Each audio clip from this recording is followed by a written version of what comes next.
Hey guys, what's up? Welcome back to another video. In this video, I'm going to be talking about a stock that recently announced earnings for their fourth quarter of their fiscal year 2023.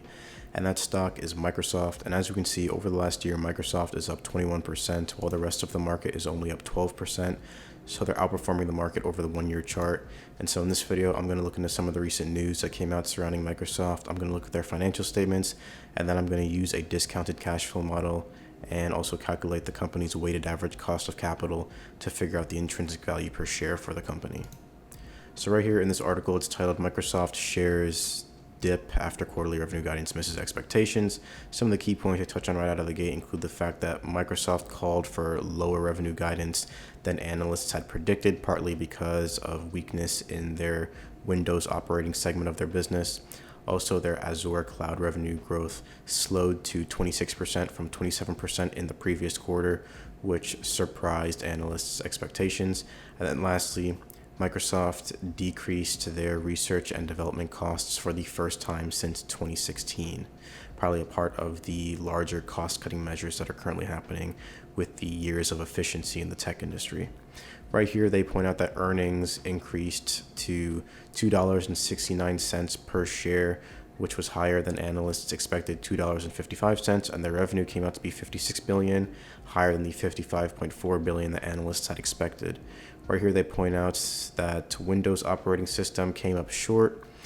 They predict that, or they're saying that Windows revenue is going to be somewhere around $12.5 billion to $12.9 billion, which is below what analysts were expecting for the operating segment. They were expecting $13 billion.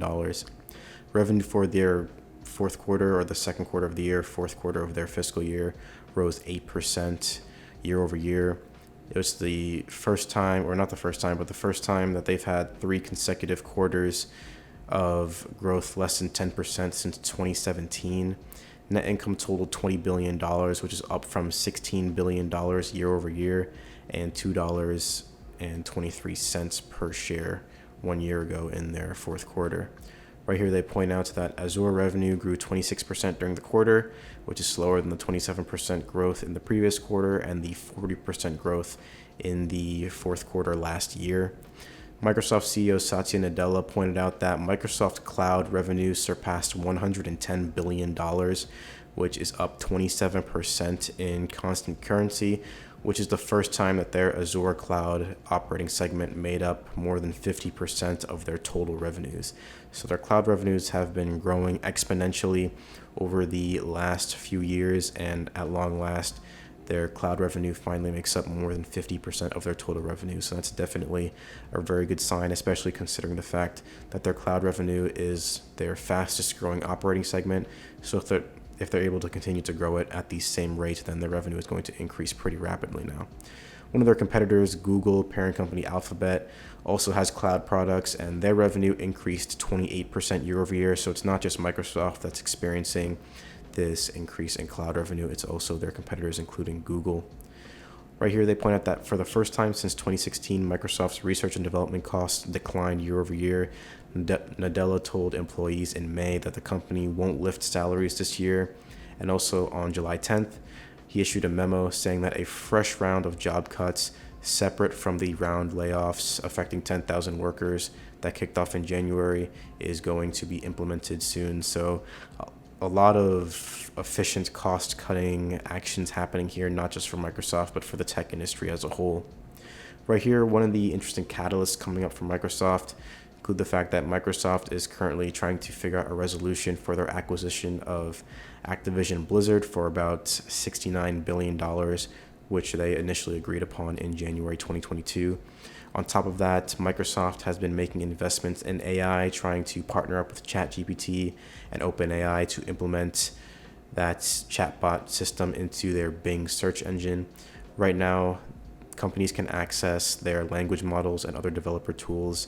They have around 11,000 customers, which is up from 4,500 in May.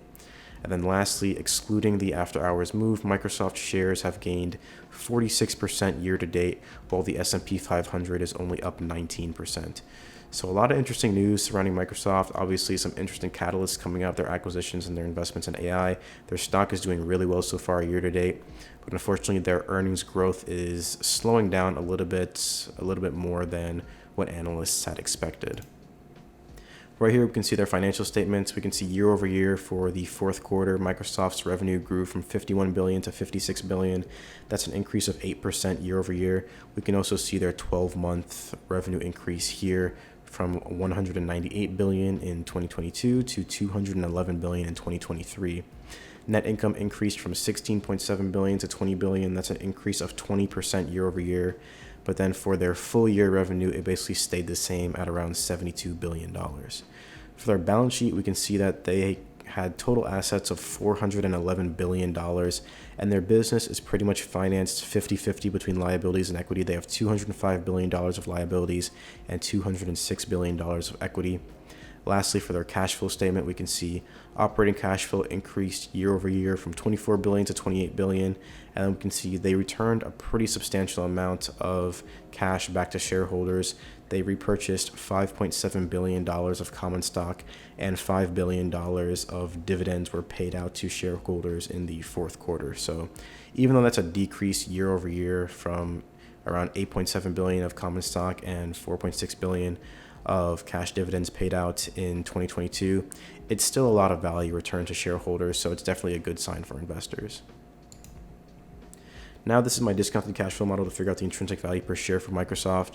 The growth rate I'm using in this model is 9.23% for Microsoft.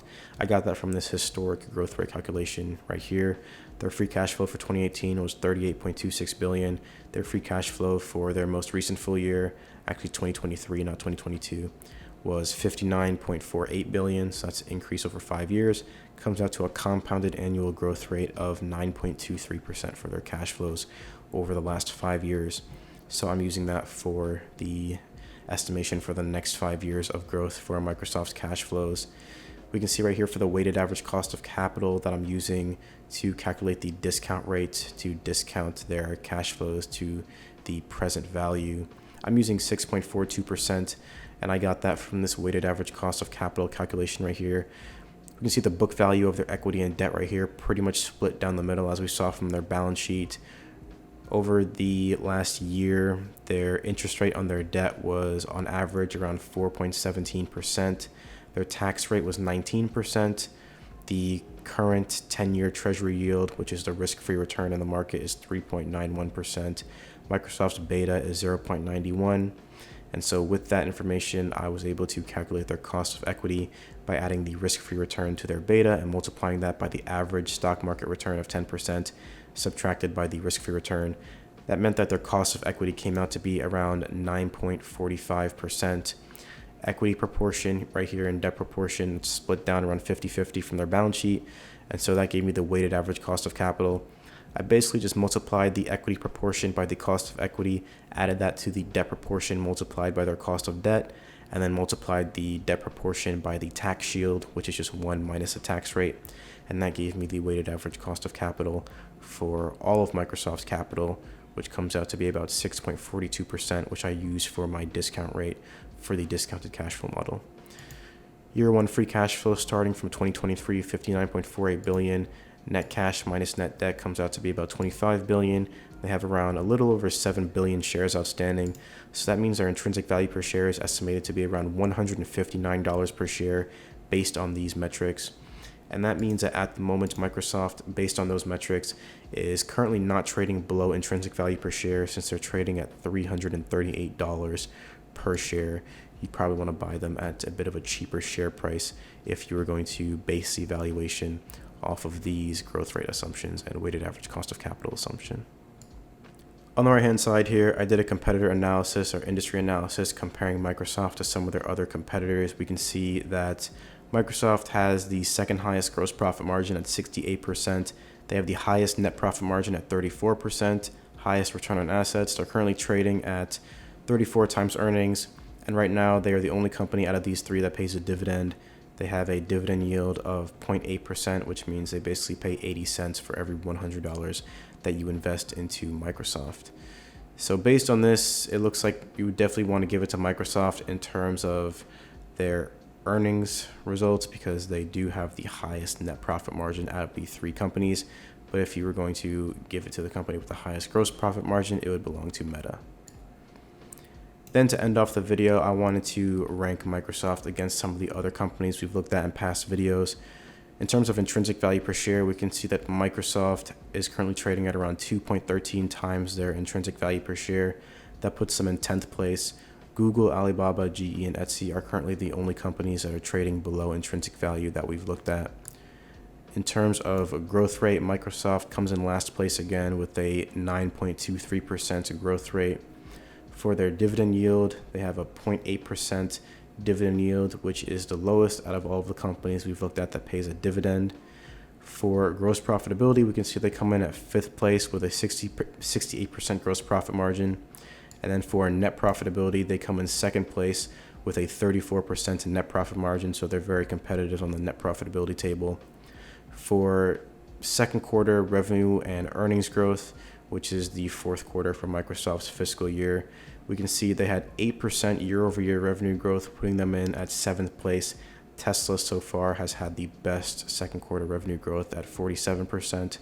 And then we can see that for earnings growth, Microsoft had 20% year-over-year Q2 earnings growth. Kura Sushi had the highest at 240%. And then lastly, for stock performance over the last 5 years, we can see that over the last 5 years, Microsoft is up 215.24%.